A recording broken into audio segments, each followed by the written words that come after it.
On today's episode of Spend a Lot of Money so you can do something that you could have paid somebody to do for about the same amount of money, we are going to build a after cooler. I don't know if it's called an after cooler because of where we're putting it, but it seems like people call it after cooler for the compressor, because the compressor back there seems to collect a lot of water, which is creating a problem when I sandblast, which I'm doing a lot more of now because of the powder coat.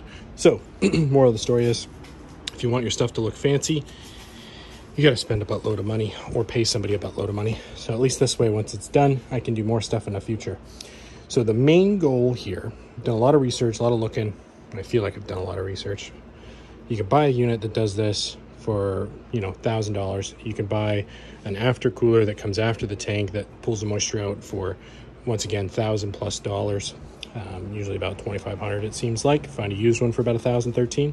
So I got a few $100s and stuff here, and some of it's going back. I bought a lot of stuff that I maybe don't need.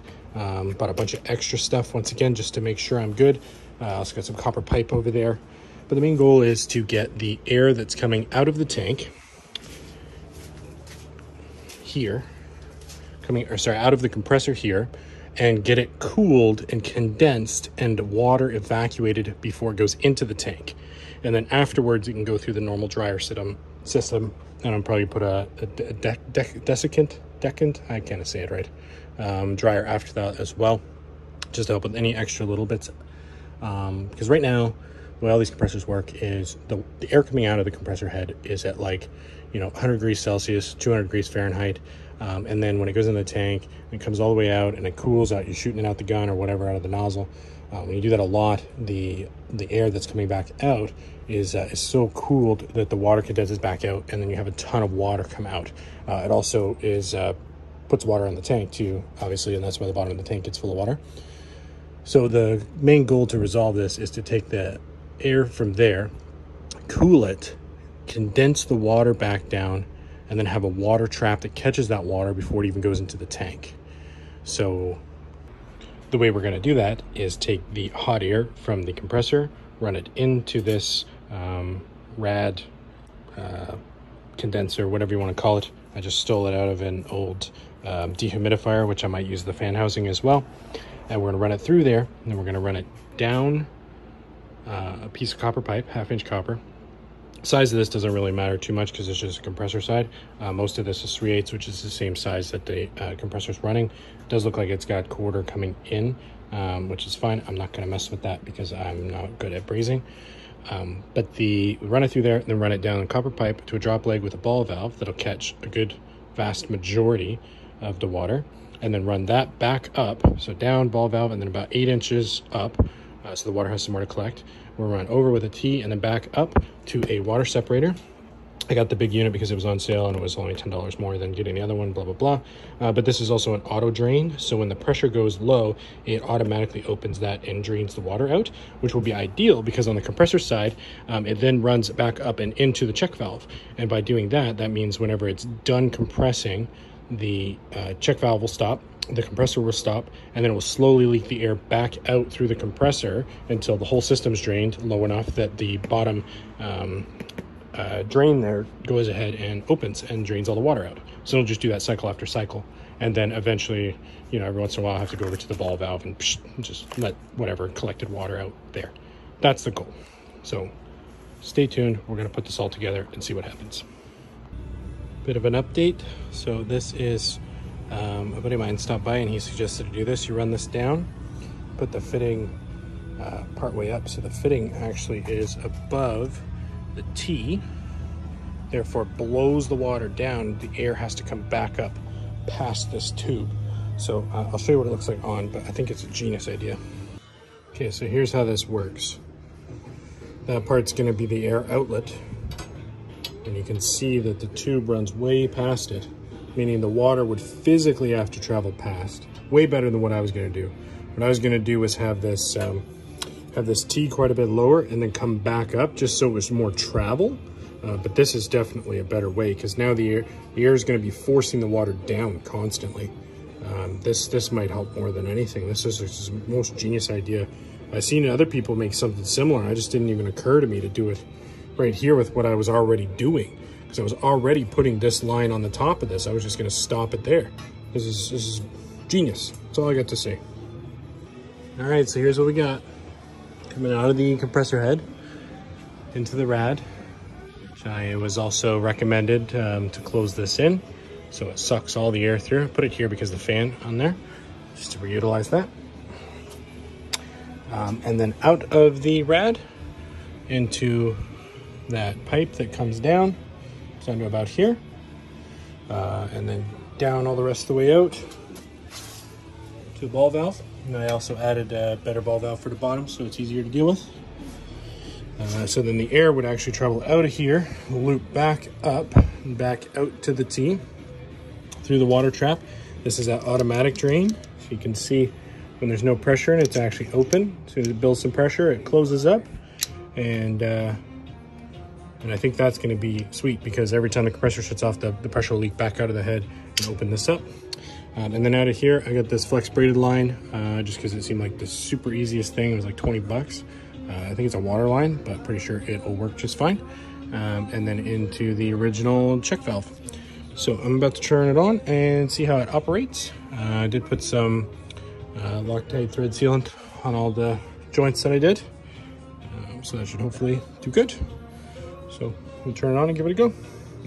So one thing I was a little worried about, I got it hooked up. One thing I was a little worried about was that it wouldn't have enough pressure to pop this out right away. It would just like slowly just leak or whatever.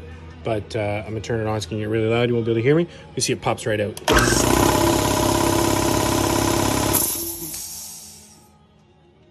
And hopefully you can hear me again, but when it shuts off, it kicks back up and that'll eject the little bit of water that got past the rest of the trap. So I'm gonna air it right up and check for leaks and see what's going on.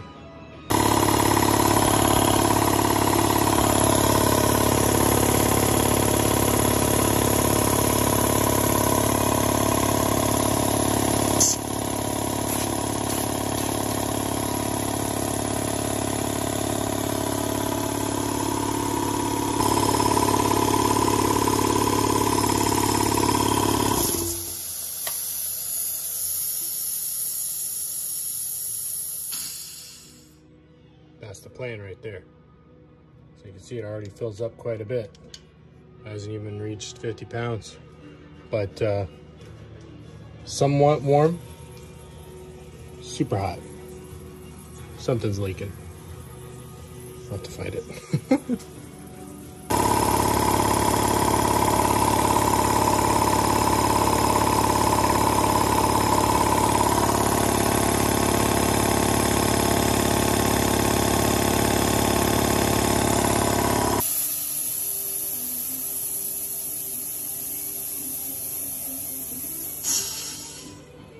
So I was running from about 50 to 150.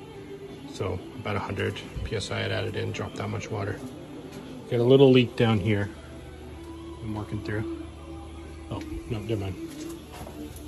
No, it's just my shoddy hoses, I think. So I'm gonna do some sandblasting until the compressor kicks on because that's when I really noticed it last time. And I can watch that separator, and then the sandblaster has its own separator as well. That one used to get full within seconds, so maybe it'll be a good test. We'll see. Holy moly.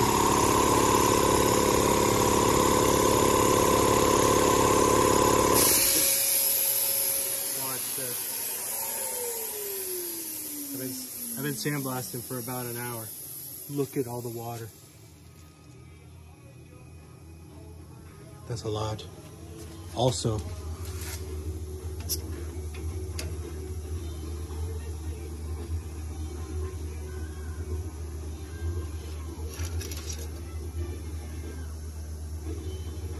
I caught a lot too. And my trap that used to always get full and start causing problems has almost nothing in it. And it's probably been 30 or 40 minutes of the compressor running. So I think it's working. Pretty cool. I'm excited. I'm gonna keep going and see.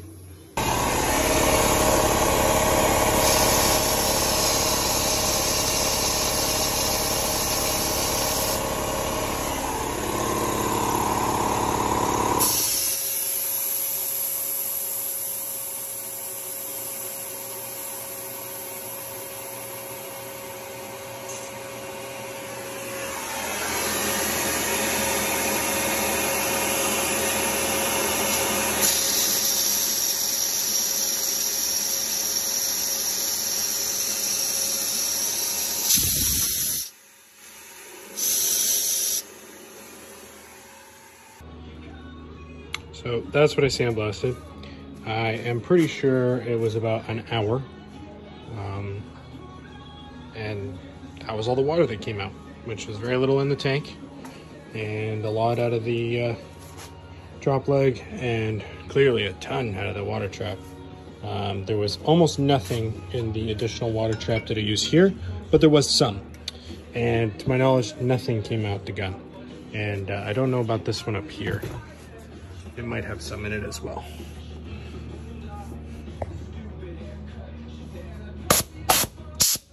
No, basically nothing. So seems like it's working pretty good. I'm thoroughly happy with that. I think that's a win. And then obviously if I do a snake up and down the wall as well, that would help. And then a desiccant beads in there somewhere. We get that last tiny little bit out, but honestly, if that's what I got to put up with, that's totally fine.